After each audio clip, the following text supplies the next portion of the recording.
As the echoes of that fateful discovery faded into the relentless grind of investigations, a flicker of renewed promise ignited in the dim corridors of justice nearly 3 decades later.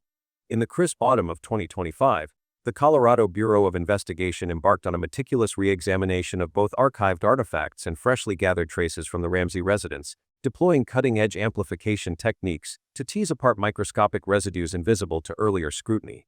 John Ramsey, his voice steady yet laced with the quiet desperation of a father forever altered, described this initiative as the most viable pathway toward unveiling the perpetrator, a beacon amid the fog of stalled probes that had long plagued the case. Delving deeper into the evidentiary evolution, forensic experts now harness those elusive contact traces first isolated in 2008, particles that definitively cleared the immediate household of any culpability, allowing modern protocols to amplify and sequence them with unprecedented clarity.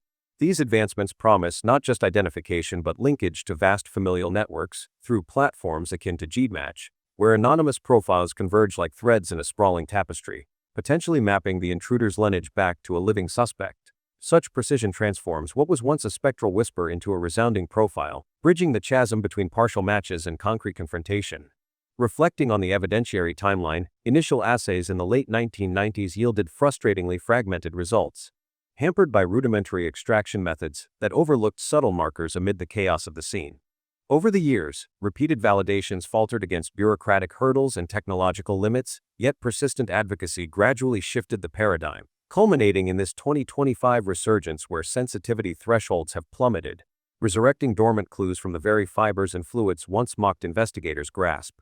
This progression underscores a quiet triumph of science over stagnation, turning yesterday's dead ends into tomorrow's revelations.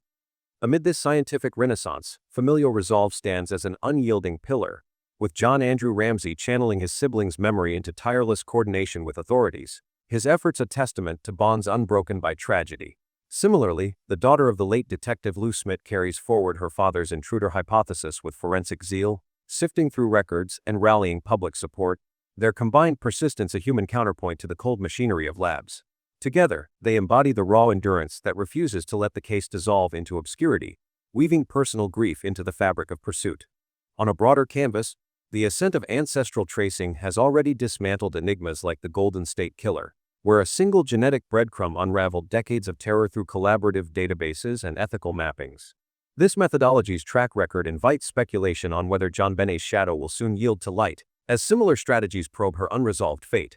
In the cavernous ballroom of the Gaylord Rockies Resort in Aurora, Colorado, September 2025 unfolded with a charged hum. As CrimeCon drew hundreds of true crime devotees, their murmured speculations weaving a tapestry of intrigue beneath towering posters of Jonbenet Ramsey, her cherubic smile frozen in time, an eternal emblem of unresolved sorrow.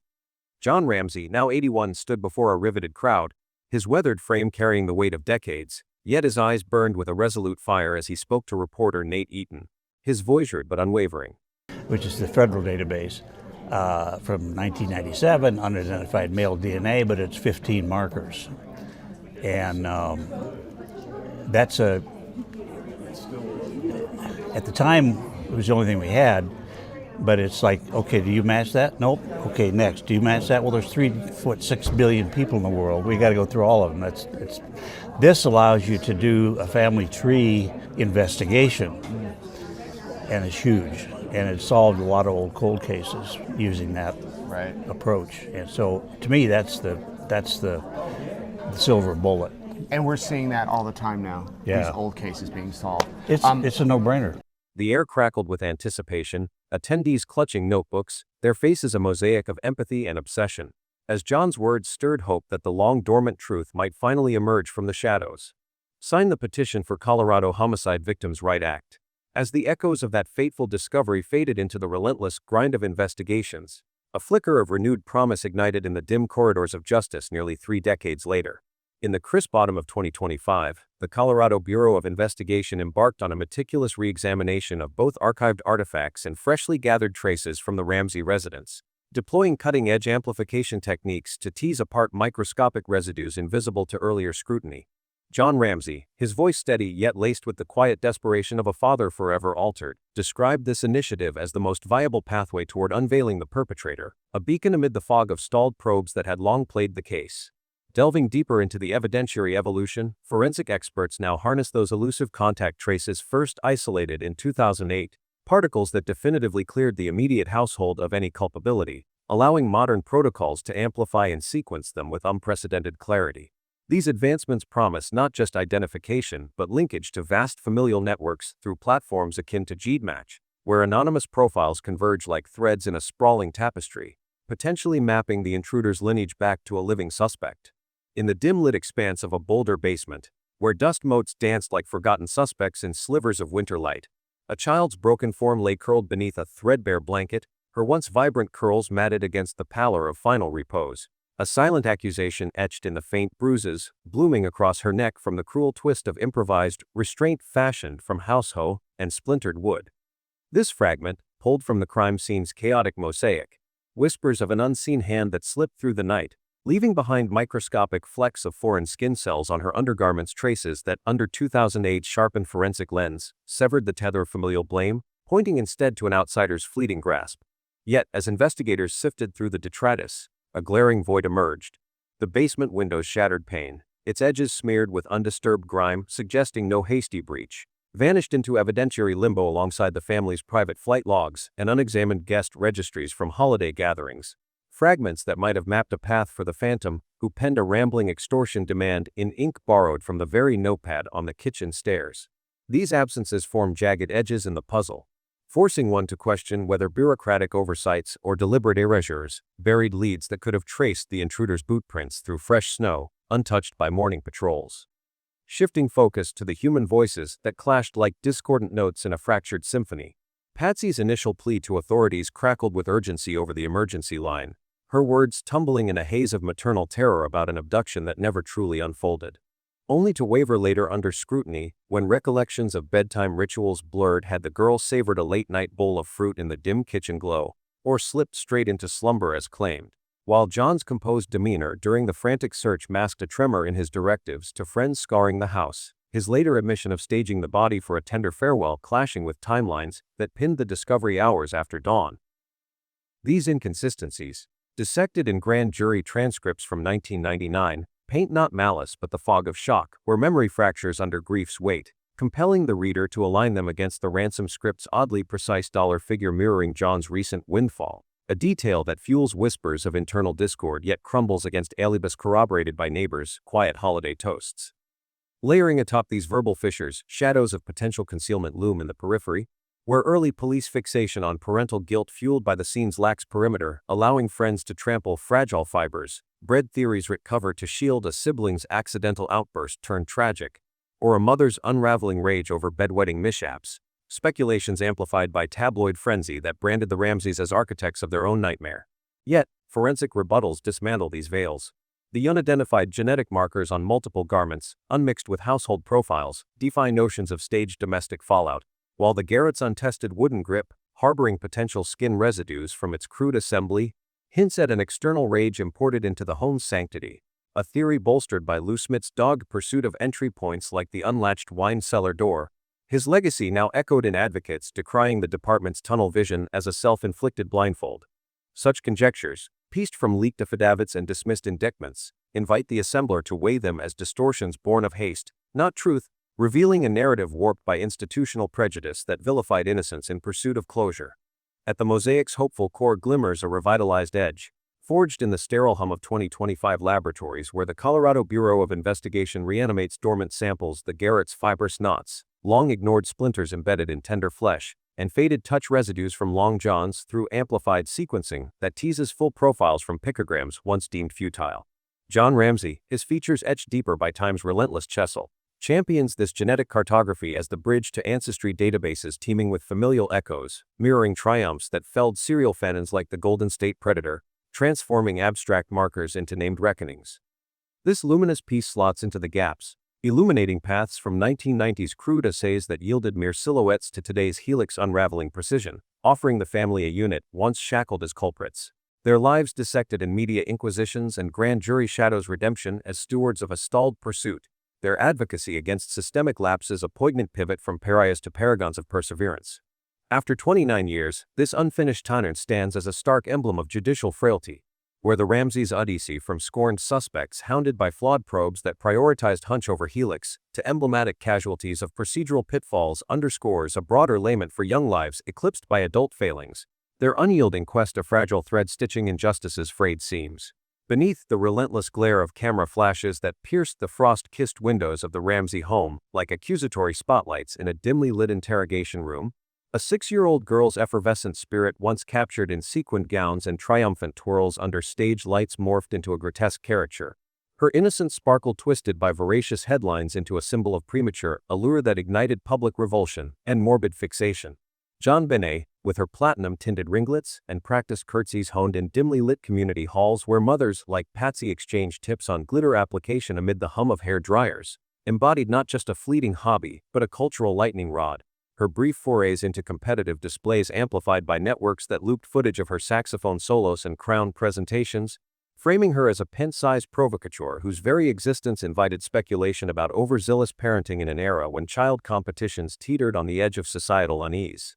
This relentless replay, dissected in later documentaries that peeled back layers of archival tape, revealed how broadcasters dissected her outfits with clinical detachment, attributing to her performances an unintended maturity that fueled debates on exploitation, turning a family's private joyrides into national indictments where every feathered bow became evidence of deeper dysfunction, her laughter owing hollowly against accusations that reduced her vibrant energy to a cautionary tale of vanity's perils.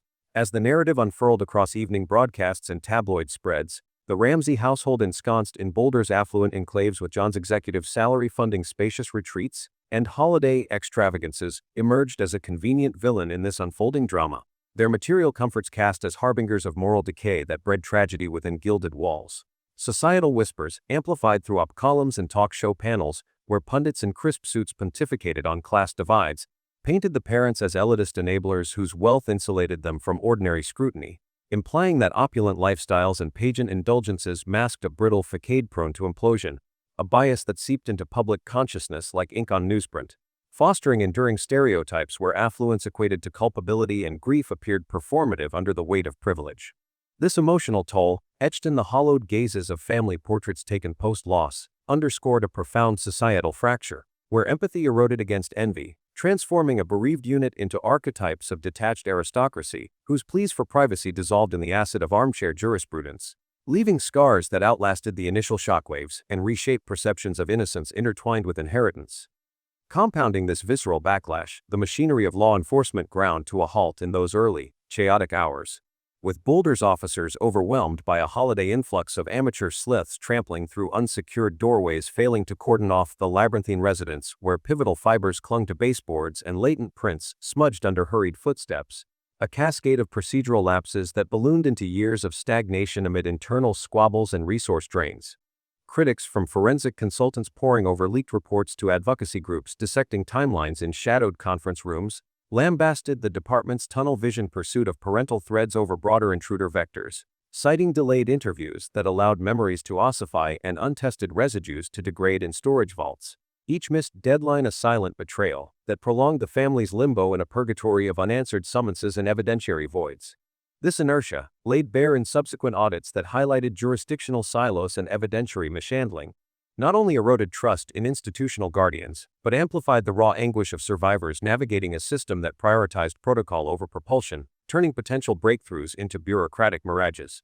In defiance of this institutional paralysis, John Ramsey, his once commanding posture now softened by time's inexorable etchings, channeled unquenchable resolve into legislative arenas, rallying signatures at conventions where true crime enthusiasts clustered like moths to a flame, advocating for a state-level homicide victims' families' rights act that would empower kin to petition for impartial re-evaluations of dormant inquiries after 3 years of impasse. Unveiled amid the electric buzz of CrimeCon's 2025 gatherings in Denver's sprawling resorts. This initiative, mirroring federal precedents that democratized access to cold file scrutiny, seeks to mandate fresh eyes on archived troves, compelling authorities to wield contemporary genetic mapping against spectral traces, a paternal crusade born from decades of fruitless appeals that reframes his role from passive mourner to architect of reform. Through quiet coalitions with district attorneys and policy drafters in Capitol corridors lined with echoing footsteps, his efforts illuminate a pathway where familial voices pierce bureaucratic veils, promising not vengeance but validation for those adrift in unresolved voids. a beacon that could ripple beyond one shattered hearth to fortify safeguards for multitudes ensnared in similar silences. In the hushed tension of Boulder's forensic vaults, where rows of sealed evidence lockers hummed under fluorescent scrutiny like sentinels guarding fractured histories, the police department deviated from its ritualistic cadence of year-end disclosures, initiating a premature cascade of analysis in the sweltering heat of mid-2025. Their technicians' gloved hands delving into crates dusted with faint patina of decades, coaxing latent biological signatures from relics that had slumbered since the holiday eve chaos unfolded. This accelerated rhythm, whispered about in precinct corridors lined with faded case files and flickering computer screens, stemmed from mounting external pressures and technological surges that rendered delay untenable, allowing investigators to harvest amplified profiles from substrates once dismissed as barren, a procedural pivot that infused the stagnant air with a rare undercurrent of urgency as samples traversed the short distance to the Colorado Bureau's sterile labs for immediate scrutiny. At the heart of this revived protocol lay a veil of ambiguity shrouding the precise artifacts under examination, labeled merely as unspecified items. Interdepartmental communiques that trickled out via official channels, encompassing a spectrum from archived swatches bearing faint epithelial imprints to emergent traces unearthed during recent sweeps of the original dwelling's shadowed alcoves, where microscopic particulates clung to undisturbed crevices like echoes of an uninvited presence. Forensic protocols demanded such discretion to preserve chain of custody integrity, ensuring that no premature revelation could taint volatile genetic sequences or alert peripheral figures to the probe's sharpened focus. Yet this opacity extended beyond routine caution, weaving through layers of bureaucratic reticence that had long characterized the inquiry's labyrinthine path, compelling observers to infer from contextual hints, perhaps the ligature's weathered fibers or the blanket's subtle fiber anomalies, that these elements held keys to reconstructing the intruder's tactile encounter with the scene's intimate horrors. Even as the calendar marked nearly 3 decades since the basement's grim unveiling, this persistent shroud of secrecy persisted not from malice but from the delicate calculus of an enduring manhunt, where divulging specifics risked evaporating fragile leads in the ether of public speculation or compromising collaborative efforts with federal genealogical repositories that thrived on anonymity to map distant kinships without reprisal. Boulder authorities, scarred by past leaks that had eroded evidentiary purity through media frenzies and amateur interferences, adhered to a fortress-like stance. Their annual summaries typically deferred to December's reflective chill, now preempted to align with advocacy surges, yet the core reticence endured as a bulwark against the dissolution of what remained a viable, if ethereal, pursuit, underscoring how institutional memory weighed the peril of exposure against the promise of revelation in a narrative perpetually on the brink. This enigmatic approach, however, casts a probing light on lingering narratives of paternal obfuscation that once dominated investigative lore, where early suppositions framed John as an architect of concealment to shield domestic fractures from external gaze. His measured responses during the initial turmoil parsed as calculated deflections amid the ransom-scripted theatrics.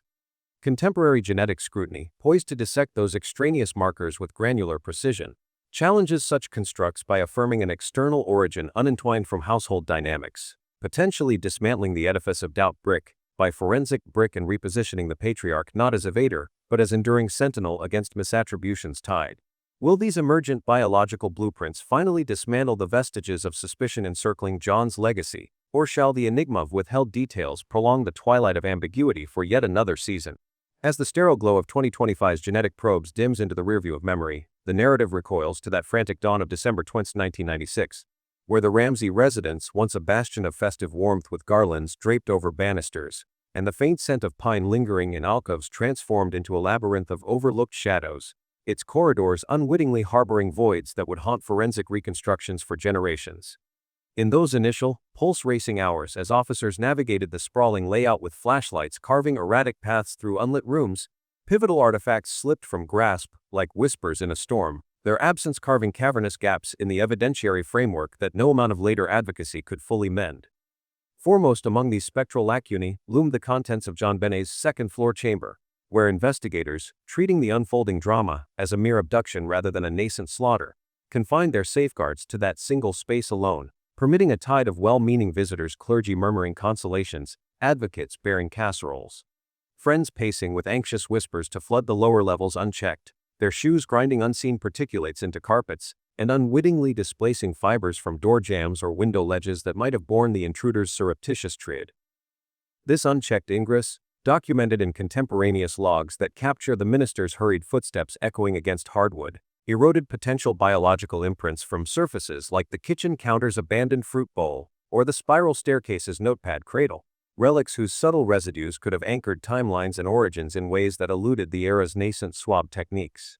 Compounding the disarray, John's anguished retrieval of his daughter's form from the wine cellar's chill embrace, cradling her upward through the very arteries of the home that first responders had traversed without full perimeter seals, further scattered microscopic testimonials, with the white blanket's folds brushing against railings and the duct tape's adhesive potentially snagging errant hairs or epithelial flakes that drifted into evidentiary oblivion amid the clamor of arriving reinforcements. Autopsy protocols later lamented the resultant cross-contamination, as fibers from adult attire mingled with the scene's intimate traces, diluting prospects for isolating foreign markers on the ligature's crude handle or the undergarment's seams, elements now consigned to the ether of what-ifs, their hypothetical genetic payloads forever teasing the boundary between revelation and regret. These eroded fragments, pieced from departmental retrospectives that rue the holiday staffing shortages and jurisdictional hesitations, stand as the mosaic's most profound hollows, portals through which vital sequences, perhaps a full stranger profile etched in a discarded glove's lining, or a boot scuff soil composite evaporated before cataloging, leaving the tableau perpetually incomplete. In the shadowed recesses of evidentiary gaps where lost artifacts taunted investigators with their eternal silence, the surviving relics from that boulder basement emerged as fractured talismans, each bearing the weight of unspoken narratives that forensic scrutiny would dissect with clinical precision over decades. These tangible remnants, preserved in sterile vaults amid the hum of refrigerated storage units, formed the backbone of an inquiry that oscillated between hope and frustration, their surfaces etched with microscopic stories waiting for technology's evolving gaze to unlock. As 2025's advanced protocols promised to revisit these items with fresh amplification methods, the artifacts themselves stood as silent witnesses to a nightmarish tableau, compelling experts to parse their origins and implications in a quest for coherence amid chaos. Central to this mosaic loomed the fractured paintbrush handle, a mundane tool plucked from Patsy's cluttered art supplies in the home's disorganized storage nook, its wooden shaft splintered into threeven segments by deliberate force that suggested premeditated intent rather than impulsive rage. The middle portion, fashioned into a rigid extension for the makeshift restraint device encircling the child's delicate form, bore faint traces of varnish flaking under pressure, hinting at the torque applied during assembly in the dim confines of the wine cellar. Forensic examiners noted the irregular breaks, jagged edges that could have snagged skin cells or fibers from the assembler's grasp. Yet the tool's utilitarian presence in the household arsenal raised questions about accessibility, as Patsy's hobbyist paints and canvases scattered nearby provided a convenient source for such improvisation. This element underscored a chill intimacy with the family's daily life, transforming an instrument of creativity into one of calculated control. Its role amplified by the absence of fingerprints on the polished surface, which implied gloved handling or post-assembly wiping to evade detection. The third segment of that same brush vanished into investigative obscurity, a phantom piece whose disappearance fueled theories of intentional disposal to sever ties to the scene's orchestrator. Speculation swirled around potential biological residues clinging to its splintered end, perhaps epithelial deposits from hurried manipulation or minute blood droplets transferred during the act of materials that might have viewed a definitive profile under modern sequencing. Advocates for external involvement posited this loss as evidence of an intruder's hasty exit, bundling incriminating debris into pockets or bags amid the night's stealthy retreat. Conversely, skeptics viewed the omission as a calculator within the home's bounds, where familiarity allowed for swift concealment in drains or distant trash receptacles, thereby insulating domestic figures from direct linkage. This void not only hampered early reconstructions but lingered as a forensic riddle, prompting renewed calls for geophysical scans of the property's grounds in hopes of unearthing buried clues that time had entombed. Shifting scrutiny to the white nylon cord that bound wrists and formed the restraint mechanism, its origins remained shrouded in mystery, absent from household inventories despite exhaustive searches through attics and garages where similar materials might reside. The filament, a common olefin variety sold in hardware outlets, exhibited no retail tags or unique markings, complicating efforts to trace its procurement through local vendors or online ledgers. Knots securing the loops displayed intricate patterns, double half hitches and Prusik variations that evoked nautical expertise, drawing parallels to John's naval background from his service days aboard vessels where ropework honed survival skills. This complexity suggested practiced hands, yet forensic knot analysts debated whether such ties indicated professional intrusion or emulated staging to mimic external threat, as the bindings appeared loose enough for potential slippage, raising doubts about their functional efficacy in a genuine abduction scenario. Complementing the cord, remnants of black duct tape adhered to the child's features presented another enigma, its adhesive backing yielding fingerprints or saliva residues that might pinpoint application timing. Sourced from an unidentified roll never located within the residence. The strip's edges showed clean tears, implying manual ripping rather than scissor cuts, a detail that hinted at on-site improvisation under duress. FBI behavioral profilers interpreted these elements collectively as indicators of contrived elements, where the restraint setup and adhesive use mimicked kidnapping tropes from popular media, potentially to divert attention from an internal mishap. Such analysis highlighted inconsistencies, like the tape's placement post-event, which forensic timelines suggested occurred after vital functions ceased, transforming the items from tools of harm into props in a broader deception narrative. Among the more perplexing finds surfaced a package of oversized undergarments, size 12 far exceeding the victim's typical 6, nestled in a bathroom cabinet amid holiday wrapping debris, their pristine condition belying any prior wear. These bloomers, intended as a gift for a relative and bearing Wednesday labeling mismatch to the day's chronology, appeared substituted onto the form, possibly to obscure evidence of prior soiling or injury from the night's ordeal. The ransom demands cryptic reference to adequate size of this anomaly, fueling hypotheses that the note's author possessed intimate knowledge of the household's contents, using the garments as a hasty veil over traces that might reveal sequence or motive. Forensic fabric experts examined the material for embedded particulates, finding no immediate matches to external sources, which intensified debates on whether this swap represented desperate concealment or an intruder's opportunistic grab from accessible drawers. Footwear impressions captured in the basement's moldy concrete floor introduced the high-tech boot print, a distinct tread pattern from a brand favored by outdoor enthusiasts and law enforcement, yet absent from family wardrobes or visitor logs. This solitary mark, positioned near the boiler room's access, suggested a lone traverser navigating the cluttered space, its partial outline preserved by undisturbed dust layers that predated the discovery. No corresponding footwear surfaced in subsequent canvases of neighbors or suspects, prompting theories of a calculated professional entry, where the wearer evaded broader tracking by adhering to carpeted paths elsewhere. Paired with this, unidentified glove fibers, dark woolen strands snagged on furniture edges, and the restraint device hinted at protective gear that eliminated dermal transfers, their composition unmatched to household textiles, evoking images of a gloved figure methodically arranging the scene to feign external aggression, while internal staging theories countered that such anomalies could stem from overlooked guest items during festive gatherings. Finally, torn pages from Patsy's spiral notepad materialized as the ransom missive, its 2.5-page scrawl composed on paper bearing identical watermarks and fiber content to the kitchen counter's pad, complete with indented impressions from prior drafts that revealed hesitant phrasing. Handwriting specialists, employing stroke analysis and pressure metrics, identified stylistic parallels to Patsy's exemplar's looped capitals and rhythmic spacing that raised authorship suspicions, though disguises like altered slant complicated definitive attribution. The note's verbose demands, laced with cinematic flourishes from thriller films, clashed with typical extortion brevity, suggesting composition under stress or familiarity with the family's financial details, such as John's precise bonus figure. This artifact bridged linguistic forensics with psychological profiling, portraying a writer attuned to the home's rhythms, yet its placement on the staircase spiraled inquiries into whether it masked a tragic accident or heralded a genuine invasion. In weaving these threads, the artifacts collectively painted a portrait of ambiguity, where household origins intertwined with elusive externalities, challenging narratives of innocence and intent. As genetic retesting loomed in 2025's laboratories, promising to extract latent secrets from these relics, one pondered the potential upheavals.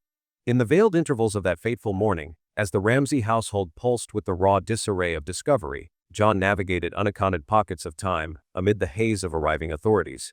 Periods where his movements blurred into the home's expansive layout, potentially affording moments to orchestrate discreet disposals through the flickering hearth or distant refuse bins scattered along the quiet street. Investigators later dissected the chronology with forensic rigor, noting how the initial response lagged in securing perimeters, allowing for these temporal lapses that critics lambasted as procedural voids ripe for manipulation. Such gaps fueled hypotheses of concealed actions, where hypothetical remnants like fractured tool segments or adhesive rolls might have vanished into flames or curbside collections, evading early sweeps that prioritized surface scans over exhaustive probes. This narrative thread wove through official reviews, highlighting how the absence of immediate lockdowns transformed potential clues into irretrievable echoes, amplifying suspicions that personal interventions masked the night's true sequence. Subsequent explorations of the residence unfolded in staggered waves, with bolder officers conducting multiple incursions that peeled back layers of domestic normalcy, yet repeatedly overlooked secluded niches such as the narrow crawl space beneath the structure's foundation, a dim recess bolted yet accessible, where dust-laden cavities might have sheltered discarded traces. Reports from those sessions revealed a pattern of incomplete coverage, as teams focused on visible zones like upper bedrooms and communal areas, neglecting subterranean alcoves that later audits deemed critical for harboring overlooked particulates or concealed implements. This oversight, documented in departmental critiques, underscored a broader investigative shortfall, where resource constraints and holiday disruptions diluted thoroughness, permitting potential repositories of evidence to remain undisturbed until advocacy prompted belated revisits.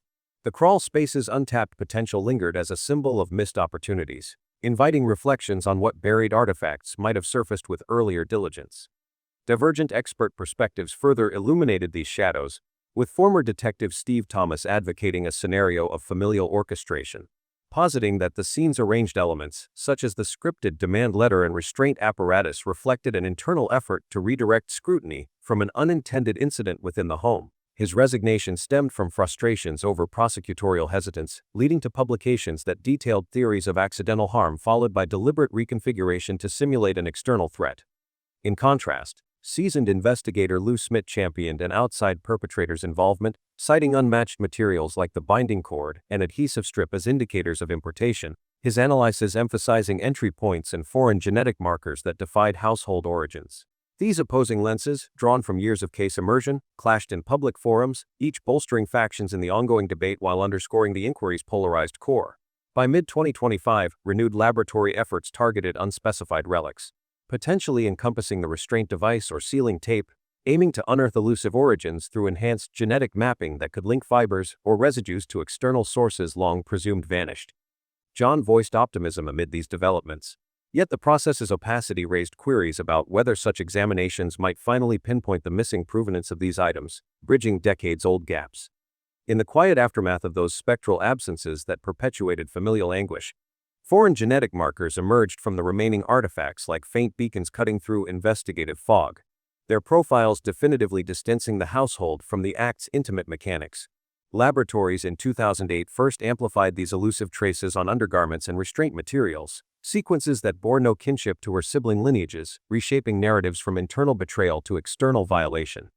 Experts parsed the data with meticulous care, noting how these unidentified contributors suggested fleeting contact from an outsider's grasp, particles shed in haste amid the basement's confined shadows. Yet this exoneration carried a bittersweet edge, as it amplified the enigma of vanished components whose hypothetical residues might have completed the intruder's portrait, leaving voids that mocked the pursuit's progress. Those erased elements persisted as the inquiry's deepest scars, their disappearance weaving threads of doubt around John's early actions, where unmonitored intervals hinted at protective impulses shielding vulnerabilities beyond his own. Theorists dissected the chronology, positing that his composed directives during the initial chaos masked a deeper guardianship, perhaps over a young son's fragile psyche or a spouse's unraveling composure in grief's grip. Such conjectures drew from behavioral analyses that highlighted his naval Hahn discipline, suggesting a calculated redirection of scrutiny to preserve the remnants of their shattered unity against the encroaching storm of accusations. This layer of speculation deepened the emotional undercurrents, portraying a patriarch not as evader, but as sentinel, his silence a bulwark against further familial fracture in a world quick to dissect private torments. The missing artifacts, from splintered implements to adhesive origins, transformed into symbols of thwarted revelation, their absence fueling debates on whether deliberate concealment stemmed from fear of misinterpretation or an instinctive drive to insulate loved ones from the machinery of suspicion. Forensic retrospectives revealed how these gaps hindered baseline comparisons, as potential biological imprints on discarded fragments could have cross-verified the stranger's trail, offering closure that eluded grasp. John's advocacy in later years reframed this narrative, his calls for transparency echoing a desire to confront rather than cloak. Yet the lingering haze invited questions about motives rooted in paternal instinct over calculated deceit. As 2025's forensic resurgence unfolded in Colorado's analytical chambers, the reexamination of preserved items promised to bridge these chasms through enhanced sequencing that delved deeper into degraded samples. potentially unearthing linkages to genealogical networks that had unraveled other enigmas. Authorities targeted unspecified relics, blending archive traces with fresh contextual clues, their efforts buoyed by breakthroughs that amplified minute quantities into viable profiles. John expressed guarded optimism in public forums, viewing this as a pivotal stride toward identifying the phantom whose shadow had eclipsed their lives. Will these modern dissections finally populate the puzzle's hollows with definitive contours, or shall the specter of concealed safeguards continue to obscure the path to reckoning? Amid the haze of those protective shadows that veiled potential truths, darkest whispers from true crime enclave's social forums cast John as a silent architect of evasion, his untraced moments in the dawn's frenzy dissected as deliberate voids for incinerating incriminating shards in the home's hearth or scattering them into curbside oblivion.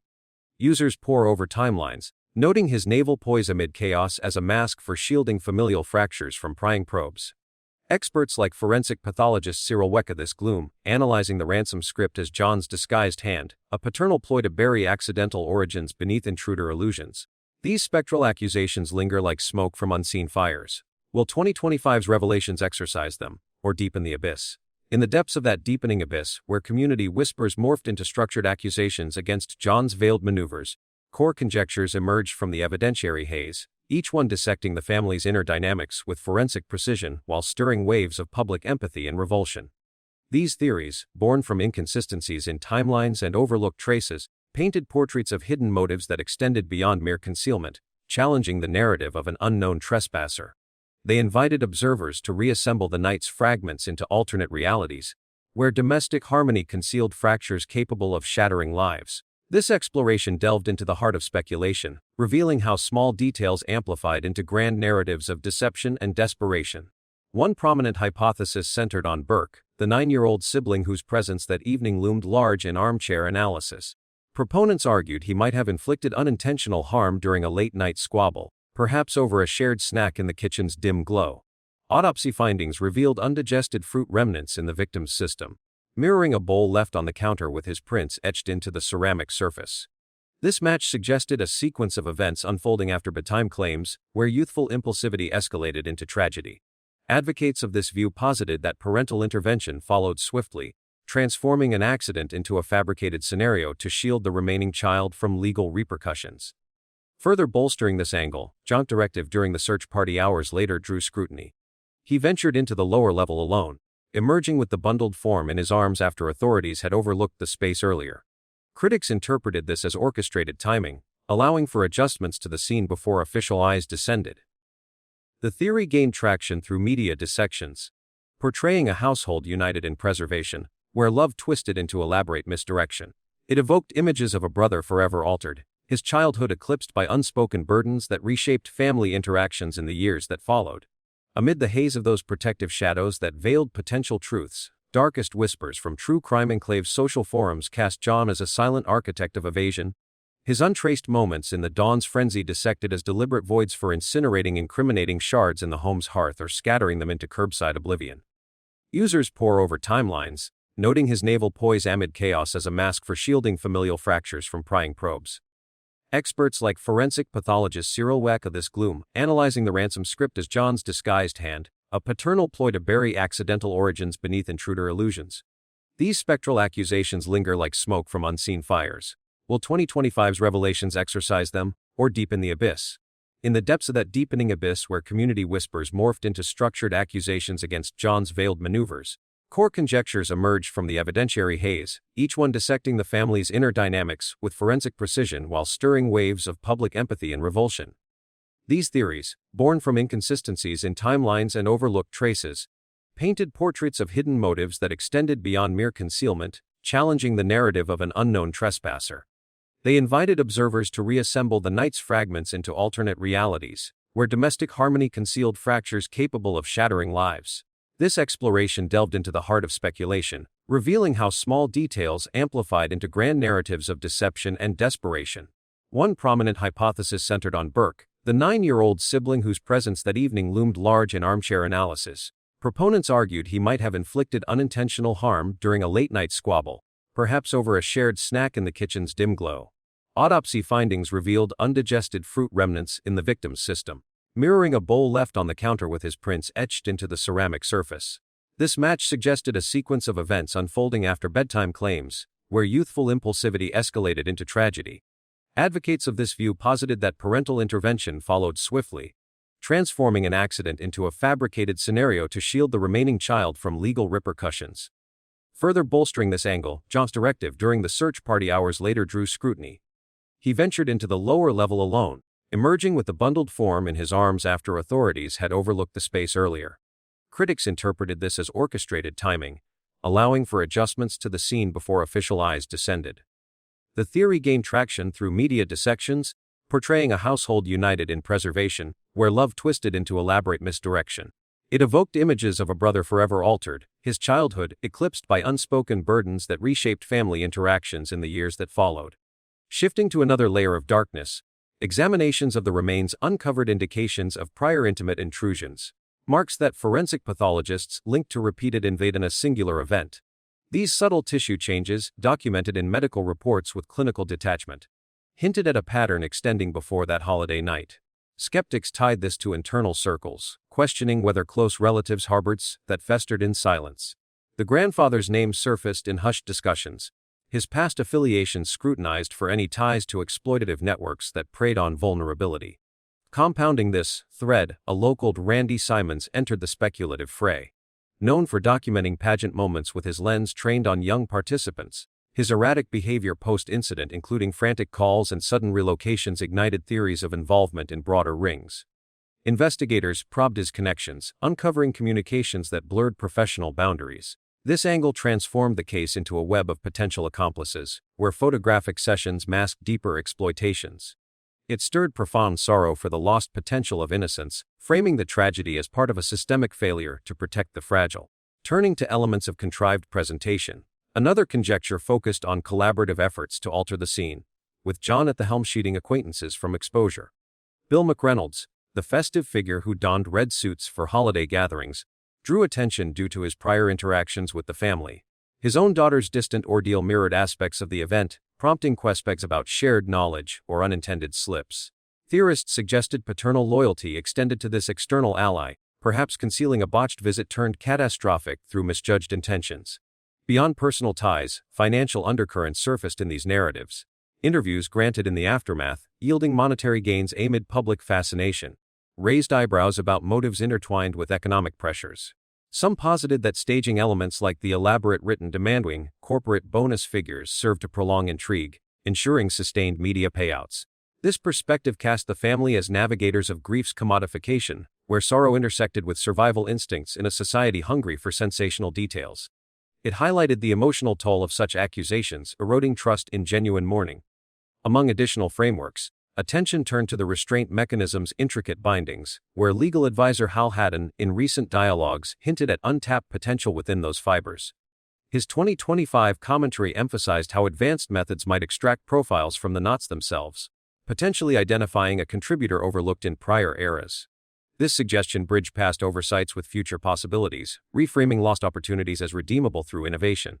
Lastly, discrepancies in recounted schedules fueled ideas of withheld truths.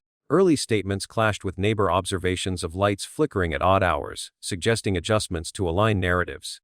These omissions painted a picture of selective disclosure, where details evaporated to maintain cohesion. The cumulative weight of these views underscored a tapestry of possibilities, each thread pulling at the fabric of certainty. In this intricate weave of hypotheses, where protective instincts clashed with forensic realities, one pondered the ultimate unraveling.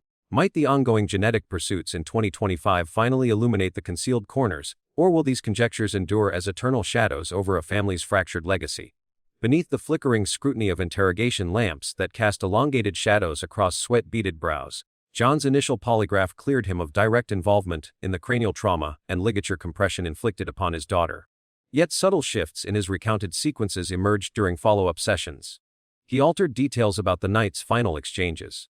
These variances, captured in taped dialogues where his voice faltered on minor timelines, sowed seeds of doubt among analysts who viewed consistency as the bedrock of veracity.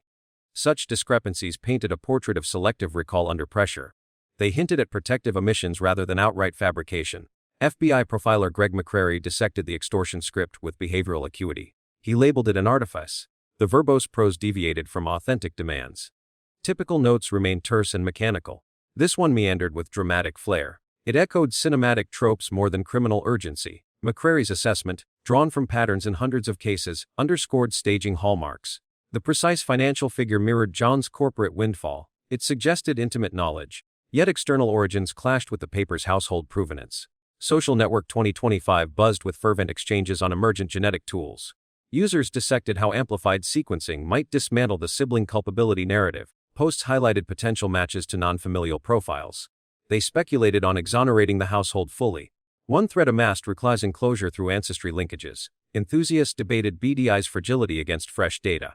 Optimism surged amid retesting announcements. Bolder updates fueled these conversations. They portrayed technology as a narrative disruptor. Historically, the 1999 grand jury convened with sealed chambers lined with stacked transcripts. Jurors weighed concealment charges against the parents. Evidence pointed to scene alterations, yet prosecutors withheld indictments. Internal memos cited insufficient proof for conviction. This inaction prolonged limbo. It amplified perceptions of institutional favoritism toward affluent figures. Expert clashes peaked in 2006 when John Markar surfaced with a self-incriminating claim. His confession detailed intimate aspects of the ordeal. DNA assays swiftly refuted him. Biological markers diverged completely. John declined a confrontation. He cited emotional safeguards. This episode exposed vulnerability to false narratives. It diverted resources from viable paths. These relentless probes inflicted profound wounds on the kin. Patsy succumbed to illness in 2006. Accusations shadowed her final days. The media frenzy portrayed her as enigmatic. Grief twisted into spectacle. Networks serialized the saga like episodic drama. Sensational anchors dissected private agonies. Public consumption turned tragedy into entertainment. This commodification eroded dignity. It isolated survivors in judgment's glare. Young lives bore the brunt too. JonBenet's pageant persona crystallized risks in juvenile competitions. Her adorned routine symbolized unchecked exposure. Critics decried the industry's gloss over perils. It fostered illusions of glamour amid hazards. Societal gaze fixated on vulnerability. Broader reflections revealed entrenched biases. Gender norms burdened maternal figures with suspicion. Class privileges shielded yet stigmatized the wealthy. Affluence invited envy-fueled scrutiny. It framed privilege as culpability's veil. In the lingering haze of those speculative shadows that forensic genealogy in 2025 promised to pierce with its helix-sharp precision, another layer of the enigma unfolded through the echoes of spoken words, where John Ramsey's testimonies stood as steadfast pillars amid a storm of inconsistencies, their foundations occasionally cracking under the weight of overlooked details that hinted at deeper currents beneath the surface. As the calendar flipped to that crisp September dawn in Denver, where the Gaylord Rockies resort buzzed with the fervent hum of true crime enthusiasts clutching notebooks etched with timelines and theories, John took the stage at CrimeCon, his 81-year-old frame a testament to endurance, eyes reflecting the quiet resolve of a man who had weathered nearly 3 decades of public dissection. Here, in this arena of shared obsessions, he reiterated his narrative of an external violator breaching their holiday sanctuary. Yet forensic analysts poring over archived transcripts noted subtle fissures, such as his hurried call to the family pilot mere hours after the grim revelation, urging an immediate departure from Boulder amid the chaos of unfolding probes. A directive that raised eyebrows among early responders who viewed it as a potential pivot away from the scene's gravitational pull. Delving into the chronological tapestry of his accounts, John's declarations evolved with a core consistency that anchored the intruder hypothesis, portraying a shadowy figure slipping through an unlatched basement entry to execute a botched abduction turned fatal, complete with a scripted demand for funds mirroring his corporate incentive. Yet, temporal discrepancies emerged like faint smudges on a timeline chart, where initial recollections placed the child's bedtime routine in seamless harmony with family rituals, only to shift in later depositions under grand jury lamps, acknowledging possible awakenings or movements that aligned with undigested remnants in her system from a kitchen snack bowl left unattended. Independent physiological assessments, conducted away from official oversight, registered truthful responses on key elements, their graphs speaking in affirmation of non-involvement in the head strike and cord constriction. Authorities, however, harbored reservations, citing methodological variances that could mask nuances in a narrative polished by repeated retellings, their skepticism rooted in the broader context of a residence unsecured in those pivotal early moments. Contrasting these threads with Patsy's fervent pleas and Burke's youthful recollections painted a familial chorus of cooperation tinged with vulnerability, where the mother's emergency summons crackled with raw urgency over the line. Detailing the discovery of the handwritten missive on the spiral steps, her voice breaking on descriptions of the empty chamber upstairs. Burke, Interviewed in child-friendly settings with toys scattered as buffers, offered glimpses of a quiet evening punctuated by ordinary sibling interactions. His statements aligning with parental outlines yet distorted through media lenses that amplified isolated phrases into evidence of discord. The unit presented a united front in sessions with counselors and legal advisors, submitting to voluntary submissions despite the glare of spotlights that twisted their words into sensational soundbites, fostering public perceptions of evasion where none existed, a manipulation that eroded trust and amplified isolation in their pursuit of answers. Fast-forwarding to the electric atmosphere of CrimeCon 2025, where banners fluttered with iconic images and attendees murmured in clusters about breakthroughs, John collaborated with the state investigative body, emphasizing the phantom perpetrator's role in his address to reporter Nate Eden. His tone laced with measured optimism about re-examined traces yielding a profile through enhanced amplification techniques. This partnership marked a pivotal alignment, as unspecified remnants from the original site underwent scrutiny in laboratory confines, their surfaces teased for latent markers that could map to genealogical databases, a development he described as the clearest avenue toward identification amid stalled paths. His presence at the event, mingling with advocates and signing petitions for legislative shifts, underscored a commitment to transparency, countering past shadows with proactive engagement that bridged personal loss and systemic reform. Beneath this forensic facade lay a father stripped of his youngest light and later his companion, as John's 2025 dialogues revealed layers of accumulated sorrow, his features creasing with the memory of cradling the fragile bundle in the cellar's chill, the metallic tang of fear mingling with the faint holiday scents still clinging to the air. Phantoms of what-ifs haunted his reflections, where the loss compounded with Patsy's passing in the mid-2000s from a relentless ailment, her final months shadowed by unyielding accusations that drained her spirit, leaving him to navigate solitude punctuated by media intrusions and legal battles. In these recent exchanges, hope flickered like a distant lantern, as he articulated faith in scientific progress to mend the fractures, his words carrying the quiet desperation of one who had buried pieces of his heart twice over, transforming private mourning into a public plea for resolution. This emotional odyssey reshaped psychological landscapes within the circle, propelling them from targets of suspicion hounded by departmental fixations on internal scenarios to champions of equity, their advocacy manifesting in pushes for statutes granting kin access to dormant files after minimal delays, a crusade born from the sting of institutional inertia. Therapy sessions in secluded retreats helped recalibrate their inner worlds, fostering resilience amid tabloid barrages that once painted them as enigmas, now recasting their persistence as a beacon for others ensnared in similar voids, a metamorphosis that infused their voices with authority derived from endured trials. Yet herein resided the core paradox of their verbal legacy, a tapestry of aligned affirmations that steadfastly upheld the external breach theory, juxtaposed against an inquiry frozen in perpetuity, its leads dissipating like morning mist over the Rockies despite exhaustive reviews. Did these utterances veil concealed truths, polished to deflect deeper probes, or embody unvarnished realities obscured by procedural lapses? As the hum of 2025's analytical machines promised to validate or challenge these narratives through refined genetic mappings, one pondered the potential dawn of clarity. Will emerging profiles finally affirm the spoken echoes as gospel, or perpetuate the chill of unresolved ambiguity? As the echoes of John's steadfast affirmations reverberated through the corridors of unresolved inquiry, where genetic validations hovered on the horizon like a storm about to break, the saga transcended the confines of a single family's fractured hearth, swelling into a cultural leviathan that reshaped perceptions of innocence, justice, and vulnerability in the American psyche. This mosaic's broader strokes etched indelible marks on societal fabrics, from the frenzied newsrooms of the late 20th century to legislative chambers, echoing with calls for reform, transforming a private tragedy into a public reckoning that illuminated flaws in media ethics, investigative protocols, and protective safeguards for the young. Investigators and commentators alike recognized how the event's ripples extended far beyond Boulder's snow-dusted streets, influencing debates on child welfare and systemic accountability that persisted into the digital age of 2025. Media distortions in the 1990s took the initial fault lines, where tabloid outlets like the National Enquirer splashed lurid headlines across checkout aisles, their glossy pages fixating on the family's affluence and the child's pageant glamour as harbingers of hidden depravity. Reporters camped outside the residence for weeks, their telephoto lenses capturing every tear-streaked exit and whispered consultation, framing Patsy as a domineering stage mother whose sequined ambitions masked darker impulses. This sensationalism peaked in courtroom sketches leaked prematurely, twisting autopsy details into grotesque narratives that implied parental orchestration without forensic backing. The frenzy eroded public empathy, replacing it with a voyeuristic hunger that commodified grief. As evening broadcasts replayed the 911 tape's frantic pleas in loops, dissecting vocal inflections for signs of guilt amid the static hum of emergency lines.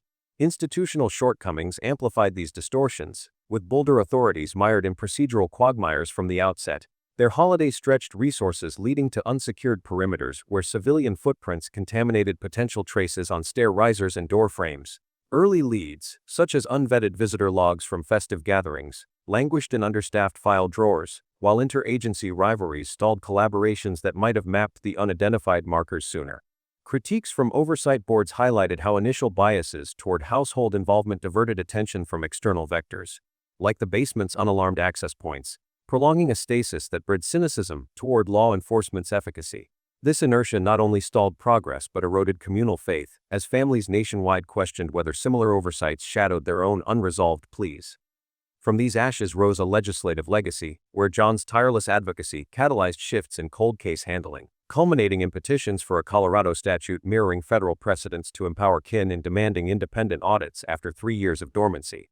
Unveiled amid the convention buzz of 2025, this Homicide Victims' Families' Rights Act sought to mandate fresh forensic eyes on archived remnants, compelling agencies to deploy contemporary amplification on faded residues that once defied detection. Supporters rallied signatures in online campaigns, their digital pleas weaving through social feeds to underscore how such reforms could resurrect dormant inquiries, transforming bureaucratic barriers into pathways for accountability. This evolution marked a quiet victory over stagnation, where one father's resolve rippled into safeguards for multitudes adrift in evidentiary voids. Popular culture absorbed these tensions, birthing a wave of retrospectives that dissected the narrative through cinematic lenses, with Netflix's 2024 release Cold Case: Who Killed Jonbenet Ramsey emerging as a 3-part odyssey that peeled back layers of investigative misfires under director Joe Berlinger's unflinching gaze. Viewers tuned in for archival footage of the pageant circuits, where spotlights caught the glint of tiny crowns amid parental cheers, juxtaposed against the sterile glow of lab analyses revealing mismatched biological imprints. The series culminated in interviews with surviving kin, their voices cracking on recollections of media sieges that turned holiday homes into fortresses. Complementing this, podcasts like The Tilling of Jonbenet Ramsey surged in 2024-2025 episodes, hosts sifting through declassified memos with audio clips of grand jury deliberations, fostering listener communities that debated intruder trajectories over late-night streams. These mediums revived interest without resolution, their episodic formats mirroring the case's perpetual suspense. Societal dialogues ignited by these portrayals zeroed in on juvenile competitions, where JonBenet's adorned routines became a flashpoint for critiques of premature objectification, scholars arguing that such venues normalized gazes on undeveloped forms through heavy cosmetics and scripted poise. Advocacy groups cited the event as a catalyst for regulatory pushes, with reports from child welfare organizations detailing how pageant pressures correlated with heightened risks of emotional strain, from distorted self-images to unchecked adult interactions in dressing rooms lined with mirrors and makeup palettes. This scrutiny extended to broader exploitation concerns, prompting congressional hearings in the early 2000s that examined predatory patterns in entertainment, where the Ramsey ordeal served as a stark exhibit of how glamour veiled vulnerabilities. By 2025, online forums amplified these conversations, blending forensic breakdowns with calls for age restrictions, reshaping parental choices in an era of viral child stardom. Amid this expansive discourse, familial optimism flickered like a persistent ember, with John channeling his solitude into strategic pursuits that haunt potential culprits through collaborative databases teeming with voluntary profiles. At CrimeCon gatherings, he outlined visions of ancestral linkages unmasking the contributor behind those extraneous particles, his gestures animated by a father's unyielding drive. John Andrew, the elder sibling, complemented this by coordinating with genealogical firms, his efforts narrowing fields from thousands to dozens via partial matches that echoed the marker's ethnic contours, as shared in subdued media appearances where his measured tone betrayed quiet determination. Their tandem resolve, forged in shared loss, infused the chase with personal stakes, turning abstract science into a beacon of impending confrontation. This emotional undercurrent underscored a profound transformation, where initial pariahs evolved into architects of change, their public persona shifting from defensive postures to inspirational forces that rallied donors for testing funds. John's reflections in 2025 broadcasts conveyed a tempered light, his features softening on mentions of technological strides that promised to etch a name onto the unidentified silhouette, a prospect that eased the nocturnal vigils haunted by unanswered echoes. John Andrews' involvement added layers of fraternal solidarity, his behind-the-scenes diplomacy bridging gaps with skeptical officials, fostering a narrative of unity against oblivion. Yet the enduring irony loomed large, positioning the inquiry as an emblem of deferred equity. Where nearly 3 decades of scrutiny yielded no final accounting, the basement's chill persisting in cultural memory despite advocacy's advances. Families elsewhere drew parallels, their pleas amplified by the Ramsey precedent. Yet the core weight endured, a testament to justice's languid pace in affluent shadows. Does this societal imprint herald a swifter dawn for the overlooked, or will the Helix's revelations in 2025 merely illuminate another layer of lingering twilight?